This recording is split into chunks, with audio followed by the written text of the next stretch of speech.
राजकीय वर्तुळातून एकनाथ शिंदे काँग्रेसमध्ये प्रवेश करण्यास उत्सुक होते। या काँग्रेस नेत्यांच्या दाव्यावरती शिवसेनेनं आता अखेर प्रहार केलाय।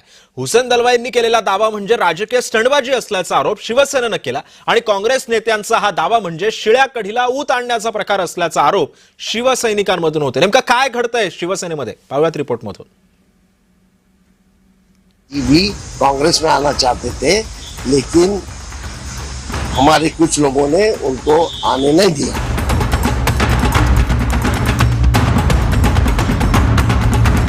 उपमुख्यमंत्री एकनाथ शिंदे पृथ्वीराज चव्हाण मुख्यमंत्री असताना काँग्रेसमध्ये प्रवेश करण्यास इच्छुक होते, असा गौप्यस्फोट काँग्रेसचे नेते हुसेन दलवाईंनी केलाय। एकनाथ शिंदेंनी त्यावेळी काँग्रेसच्या काही नेत्यांच्या गाठीभेटी घेतल्या होत्या, असा दावा सुद्धा दलवाईंनी केलाय।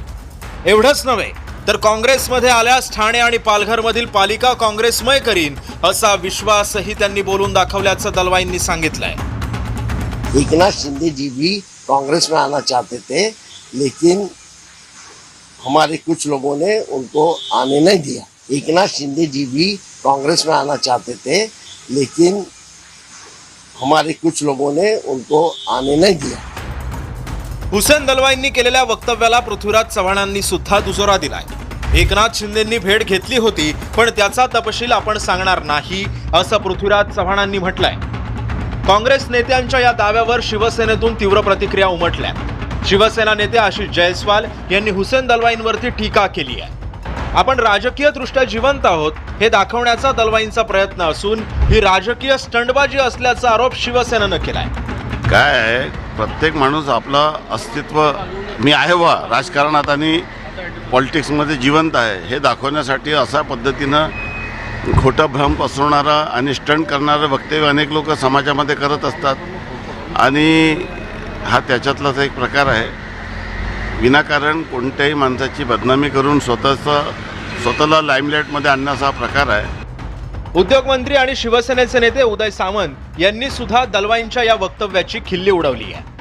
हुसेन दलवाई अशा प्रकारची वक्तव्य करून स्वतःला प्रकाशझोतात ठेवण्याचा केविलवाणा प्रयत्न करत असल्याचा टोला उदय सामंतांनी लगावलाय। हुसेन दलवाई म्हणतात की एकनाथ शिंदे 2014 ला काँग्रेसमध्ये जाणार होते। हुसेन दलवाई तर फारच विनोदी आहेत, त्यांच्यावर मी काय तर बोलतच नाही। त्यांना पण आता प्रकाश झोतात राहायची बहुतेक कदाचित मूड आलेला असेल। गोपीनाथ मुंडेंबाबत वक्तव्य करून पृथ्वीराज चव्हाणांनी एका चर्चेला फोडणी दिली होती।